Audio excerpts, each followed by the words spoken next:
सुबह स्कूल, फिर ट्यूशन, फिर होमवर्क और रात को लगता है कि आज भी सेल्फ स्टडी नहीं हो पाई। सच बताओ, यही चल रहा है ना तुम्हारी लाइफ में? बट ट्रूथ ये है कि तुम्हारे पास टाइम की कमी नहीं है, तुम बस अपने एनवायरनमेंट को कंट्रोल करना ही नहीं जानते। और अगर आज ये फिक्स नहीं किया तो बोर्ड्स के टाइम पर तुम्हें बहुत ज़्यादा रिग्रेट होगा। तो वीडियो के एंड तक मैं तुम्हें एग्जैक्टली बताऊंगा कैसे तुम्हें सेल्फ स्टडी करनी है, कैसे तुम्हें अपने होमवर्क को मैनेज करना है। पूरा टाइम मैनेजमेंट तुम इस कुछ मिनट की वीडियो में सीख जाओगे।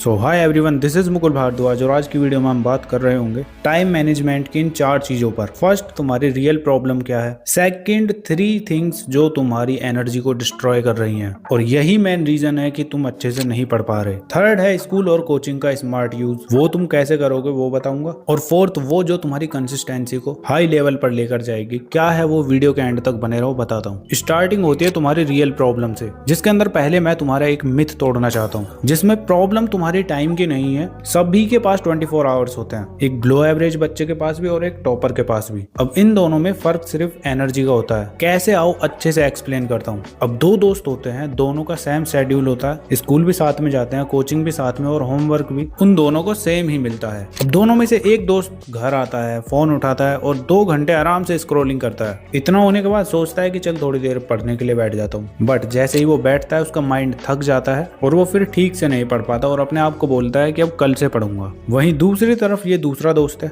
वो घर आता है, 15 मिनट लेटता है, मींस रेस्ट करता है। उसके बाद 30 से 40 मिनट की वो स्टडी करता है। अब रेस्ट के बाद उसका माइंड ऑलरेडी फ्रेश होता है तो सारी चीजें उसे समझ आती हैं। अब तुमने इसमें फाइंड किया कि सेम टाइम पर अलग अलग एनर्जी है और दोनों के अलग ही रिजल्ट है। और इतना काफी नहीं है, इसका सॉल्यूशन क्या है वो बताता हूँ। चलो, तुम्हारी प्रॉब्लम यह है कि तुम टाइम को मैनेज करने के पीछे पड़े हुए हो, जबकि तुम्हें टाइम नहीं मैनेज करना है, अपनी एनर्जी को मैनेज करना है। और यही असली गेम है। और इस गेम को पूरी तरह से बर्बाद करने का मतलब तुम्हें फेल कराने के लिए ये 3 एनर्जी डिस्ट्रॉयर्स हैं जो तुम्हारी एनर्जी को डिस्ट्रॉय करती हैं। और सबसे बड़ा नाइटमेयर पता है क्या है? कि तुम्हें इसका पता ही नहीं चलता। जिसमें फर्स्ट है तुम्हारा मॉर्निंग फोन। मॉर्निंग में उठते ही पहला काम किया कि फोन उठाया और हो गए सुबह सुबह शुरू। और रिसर्च कहती है कि मॉर्निंग में फोन यूज करना माइंड को इमीडिएटली रिएक्टिव मोड में डाल देता है। मीन्स डे की स्टार्टिंग होने से पहले ही तुम्हारा माइंड ऑलरेडी स्ट्रेस्ड है, जिसकी वजह से स्कूल में भी तुम्हारा बिल्कुल भी मन नहीं लगेगा और कोचिंग में तो कुछ समझ ही नहीं आएगा, बिकॉज उठते ही तुमने अपने माइंड को डोपामीन की डोज दे दी है। अब सभी काम तुम्हें एकदम बोरिंग लगेंगे। तो ट्राई करना है तुम्हें मॉर्निंग में उठ के बिल्कुल भी फोन को यूज नहीं करना है। आराम से उठो, जो काम तुम्हारे होते हैं वो करो, पूरा दिन तुम्हारा एकदम प्रोडक्टिव जाएगा। अब सेकंड एनर्जी डिस्ट्रॉयर है तुम्हारा रॉन्ग फूड। पता चला सुबह उठते ही हैवी ब्रेकफास्ट खा के निकल लिए और स्कूल से आते ही हैवी लंच कर लिया। अब बहुत से बच्चों को लगता है कि मतलब ज्यादा खाना तो ज्यादा एनर्जी आती है ना,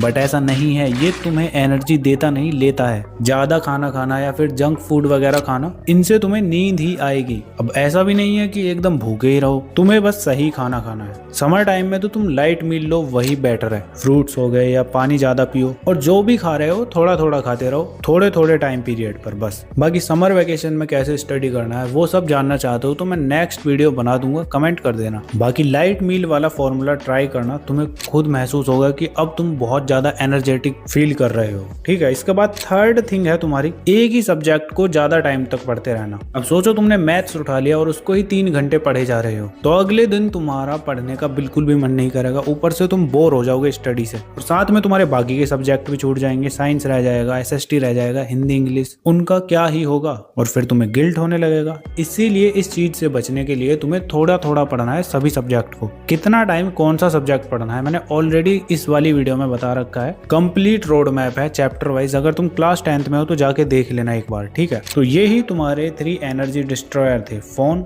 गलत खाना और एक सब्जेक्ट को ज्यादा टाइम तक पढ़ना। ये तीनों फिक्स करो, एनर्जी ऑटोमेटिकली तुम्हारी बच जाएगी। अब इन तीनों में से तुम्हें कौन सा सबसे ज्यादा हार्ड लगता है फिक्स करना, कमेंट करके बताओ। एंड अब आता है तुम्हारा इस वीडियो का वो सबसे इंपॉर्टेंट पार्ट, जिसके लिए सबसे ज्यादा कमेंट आते हैं मुझे।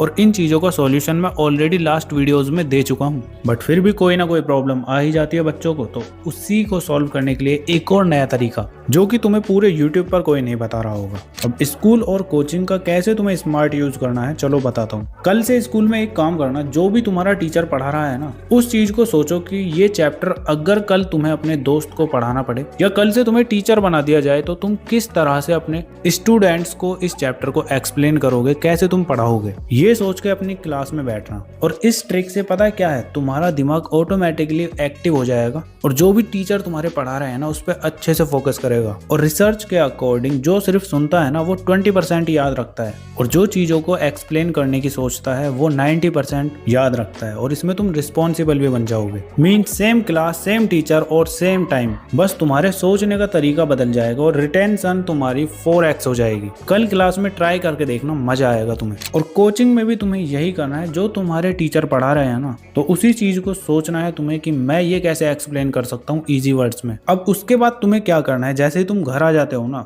तो तुम उसी कॉन्सेप्ट को अपने आप को मिरर के सामने एक्सप्लेन करोगे। बस 5 मिनट के अंदर तुम्हें अपने आप को सभी चीजें एक्सप्लेन करनी है। अगर तुम अच्छे से एक्सप्लेन कर पा रहे हो तो कॉन्सेप्ट तुम्हारा पक्का है, अगर नहीं कर पा रहे तो वो पार्ट तुम दोबारा से पढ़ोगे। ये सिर्फ 5 मिनट तुम्हारे 2 घंटे की स्टडी को बचा देता है। अब लास्ट टाइम टेबल वाली वीडियो में मैंने बताया था कि होमवर्क को ज्यादा सीरियस मत लो, थोड़ा बहुत टाइम दो। बट बहुत सारे बच्चे बोल रहे थे कि भैया हमारे लिए होमवर्क भी इम्पोर्टेंट है, तो उसके लिए अलग से टाइम टेबल बताओ। तो ठीक है, चलो होमवर्क फॉर्मूला भी बता देता हूँ। अब होमवर्क ज्यादातर बच्चे लास्ट में करते हैं जब बिल्कुल भी एनर्जी नहीं होती, इसीलिए होमवर्क करने में घंटों लग जाते हैं, बिकॉज दिमाग काम ही नहीं कर रहा होता, ऑलरेडी एनर्जी बर्न हो चुकी होती है। इसीलिए इसके लिए सिंपल तुम्हें एक चीज करनी है, जो कि है होमवर्क तुम्हें पहले करना है और सेल्फ स्टडी बाद में। बिकॉज होमवर्क टीचर चेक करता है, उसकी डेडलाइन होती है। अगर तुम्हारे लिए बहुत ज्यादा इंपॉर्टेंट है होमवर्क तो पहले उसी को करो, बिकॉज पहले तुम्हें अकाउंटेबल काम करना चाहिए, उससे तुम्हारी एनर्जी और ज्यादा बूस्ट होती है। क्योंकि अगर तुम सेल्फ स्टडी करने के लिए बैठ गए तो तुम्हारे माइंड में चलता रहेगा यार अभी तो होमवर्क भी नहीं हुआ, कल कॉपी चेक होगी, स्कूल में मुझे टीचर सुनाएंगे, तो यही सब ओवर थिंकिंग चलती रहती है। इसीलिए तुम्हें पहले होमवर्क करना है, उसके बाद सेल्फ स्टडी, इससे तुम्हारी क्वालिटी और बेटर होगी। अब वो चीज आती है जो मैंने तुम्हें स्टार्टिंग में बोली थी, बिकॉज बहुत सारे बच्चे कंसिस्टेंट नहीं रह पाते, और वो चीज है तुम्हारी 2 मिनट रूल।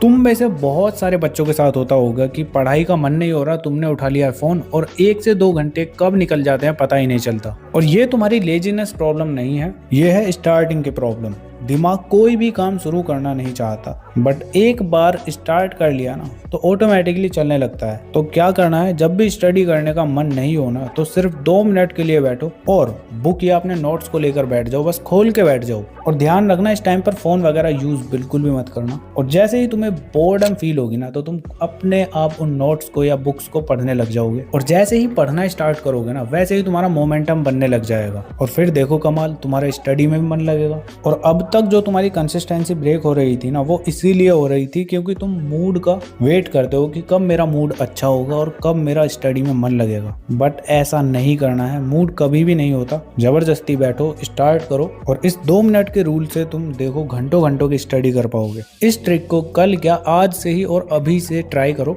और फिर देखना तुम्हारी कंसिस्टेंसी अपने आप बनी रहेगी विदाउट एनी एफर्ट। बाकी अगर तुम्हारा स्कूल मॉर्निंग वाला है तो तुम रात में सेल्फ स्टडी कर सकते हो, होमवर्क वगैरह स्कूल से आते ही निपटा दो, और सेल्फ स्टडी तुम रात को 8 से 10 बजे तक कर सकते हो, ठीक है। और अब बहाने मत बनाना कि भैया सेल्फ स्टडी तो नहीं होगी, बिकॉज ऑलरेडी मैंने तुम्हें इतनी तगड़ी तगड़ी ट्रिक बता दी है इस वीडियो में। अब तुम नॉर्मल बच्चे नहीं रहे हो, ठीक है। और इवनिंग में जिसका स्कूल है वो स्कूल से आके अपने होमवर्क को निपटाएगा, और सेल्फ स्टडी करेंगे वो बच्चे मॉर्निंग में 8 AM से लेकर 10 AM तक। तो तुम्हारे माइंड में अब तक क्लियरिटी आ चुकी होगी, चाहे तुम 9th में हो या फिर 10th में, तुम अपने एग्जाम में तगड़ा स्कोर करोगे। बिकॉज वीडियो पर तुम अभी तक बने हुए हो, इसका मतलब तुम सीरियस हो। तो बस कोई भी प्यारा सा कमेंट कर देना ताकि मुझे पता चल जाए इस वीडियो से तुम्हें हेल्प मिली है, और कोई प्रॉब्लम हो तो वो भी बता सकते हो। बाकी चलो मिलते हैं नेक्स्ट वीडियो में, और भी तगड़ा कंटेंट तुम्हें इस चैनल पर मिल रहा होगा आगे, तो बने रहो मेरे साथ। और ये वीडियोस भी तुम्हें अपनी स्क्रीन पर शो हो रही होंगी, इनको भी तुम देख सकते हो। तब तक के लिए keep learning, keep studying and keep smiling.